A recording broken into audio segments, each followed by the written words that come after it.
चूस कर थोड़ा, चूस कर थोड़ा, लिप ग्लॉस, नेल पेंट या फिर कोई मस्कारा। हेलो एवरीवन, स्वागत है आप सभी का इंग्लिश पाठशाला में। लास्ट क्लास में हम पढ़ रहे थे कि प्रेजेंट सिंपल की पैसिव वॉइस कैसे बनाई जाती है, और इस क्लास में हम पढ़ने जाएंगे कि प्रेजेंट कॉन्टिन्यूस की पैसिव वॉइस कैसे बनाई जाती है। सबसे पहला काम हमारा यही है कि हमें उसका टेंस का फॉर्मूला आना चाहिए, क्योंकि जो टेंस का फॉर्मूला होता है वही होता है एक्टिव वॉइस का फॉर्मूला। यानी उस एक्टिव वॉइस के फॉर्मूले को यूज़ कर कर हम पैसिव वॉइस का फॉर्मूला बनाएंगे। चलिए देखते हैं। जैसे हमने यहाँ लिखा प्रेजेंट कॉन्टिन्यूस के एक्टिव वॉइस का फॉर्मूला, तो वो होता है, हम सब जानते हैं, सब्जेक्ट प्लस इज या एम या आर प्लस इसमें आती है वर्ब की आईएनजी फॉर्म, जिसको हम कह सकते हैं वर्ब की फोर्थ फॉर्म। इसमें कोई दिक्कत नहीं आनी चाहिए। प्लस आता है आपका ऑब्जेक्ट। ठीक है, यहाँ तक क्लियर है। अब हमने जो रूल्स एंड रेगुलेशंस बताए थे, यानी जो बेसिक से फंडामेंटल रूल्स थे, उसको हम फॉलो करेंगे। सबसे पहले हम देखेंगे कि हमें पैसिव वॉइस बनाने के लिए क्या करना पड़ता है। तो सबसे पहले हमारा रूल जानते हैं कि subject takes the place of object and object takes the place of subject. यानी सब्जेक्ट को ऑब्जेक्ट की जगह ले जाओ और ऑब्जेक्ट को सब्जेक्ट की जगह लाओ। तो हम लिख लेते हैं, यहाँ पर हमने लिखा ऑब्जेक्ट, यहाँ लिख दिया हमने सब्जेक्ट। इसके बाद हमारा रूल कहता है कि बिना हेल्पिंग वर्ब के कोई पैसिव नहीं बनती है। तो यहाँ पर हेल्पिंग वर्ब है।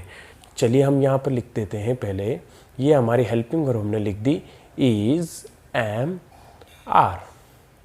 अब देखिए, मैं आपको एक सिंपल सा कॉन्सेप्ट बताऊंगा, उसको दिमाग में रखना।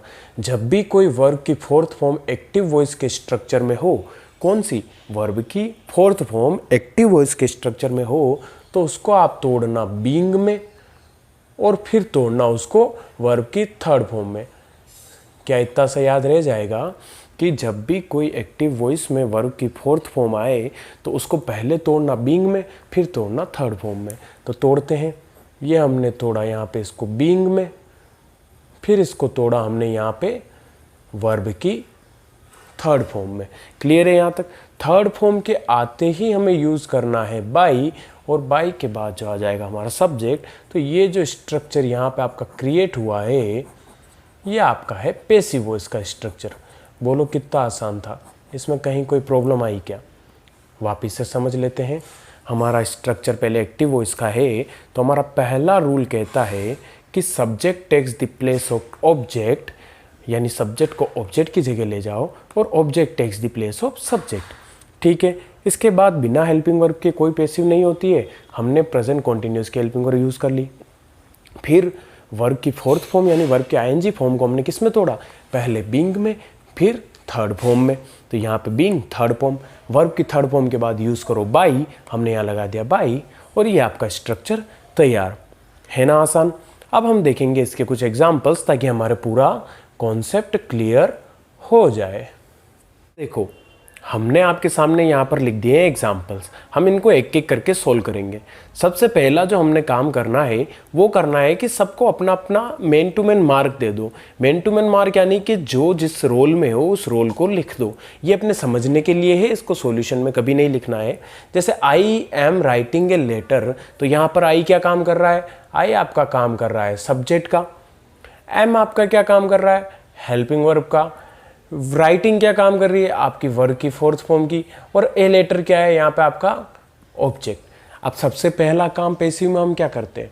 Subject takes the place of object and object takes the place of subject. यानी सब्जेक्ट को ऑब्जेक्ट बनाओ और ऑब्जेक्ट को सब्जेक्ट बनाओ।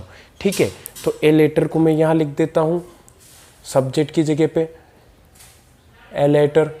क्लियर है? इसके बाद देखो, यहाँ पे हमें क्या करना है? इज, एम या आर में से एक हेल्पिंग वर्ब लगानी है।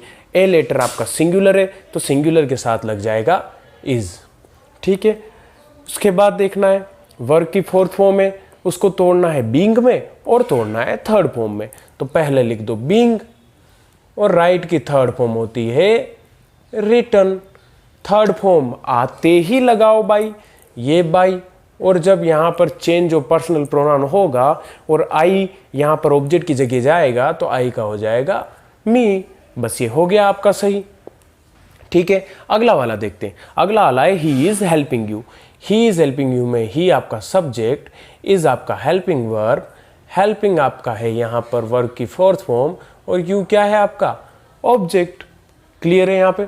अब देखना क्या करना है, सब्जेक्ट को ऑब्जेक्ट और ऑब्जेक्ट को सब्जेक्ट। जब यू को हम यहाँ पर सब्जेक्ट की जगह लाएंगे तो भी उसका होगा यू, इसमें कोई डाउट वाली बात ही नहीं है।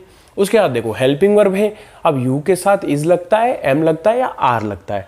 ये सब हमने टेंस में भी पढ़ा रखा है, आप वो प्लेलिस्ट में जाके चेक कर सकते हैं। उसके अलावा वैसे भी आपको बेसिक सा होगा ही नॉलेज कि यू के साथ लगता है आर।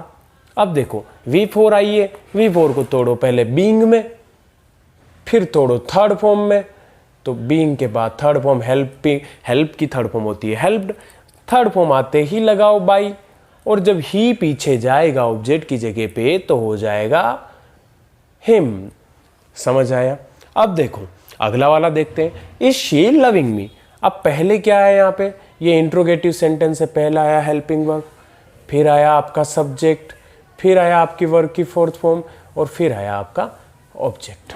अब देखना रूल वही रहेगा, subject takes the place of object and object takes the place of subject. यानी सब्जेक्ट को ऑब्जेक्ट की जगह ले जाओ और ऑब्जेक्ट को सब्जेक्ट की जगह लाओ। अब यहाँ सब्जेक्ट क्या आया है, हेल्पिंग वर्ब के बाद आया है, और इंट्रोगेटिव में ऐसा ही होता है। पेसिव में हम क्या करते हैं समझना, पेसिव में हम करते हैं कि जैसा जहाँ पर हो, यानी जिसकी मार्किंग जहाँ पर हो, जहाँ पहले हेल्पिंग वर्ब आया हो तो उसकी जगह हेल्पिंग वर्ब भी लिखनी पड़ती है, जहाँ वर्ब आई हो वहाँ वर्ब भी लिखनी पड़ती है। तो अब देखते हैं, पहले हम ऐसा काम करते हैं कि हमारा जो बेसिक सा रूल है कि सब्जेक्ट को ऑब्जेक्ट बनाओ और ऑब्जेक्ट को सब्जेक्ट लाओ, यही करते हैं।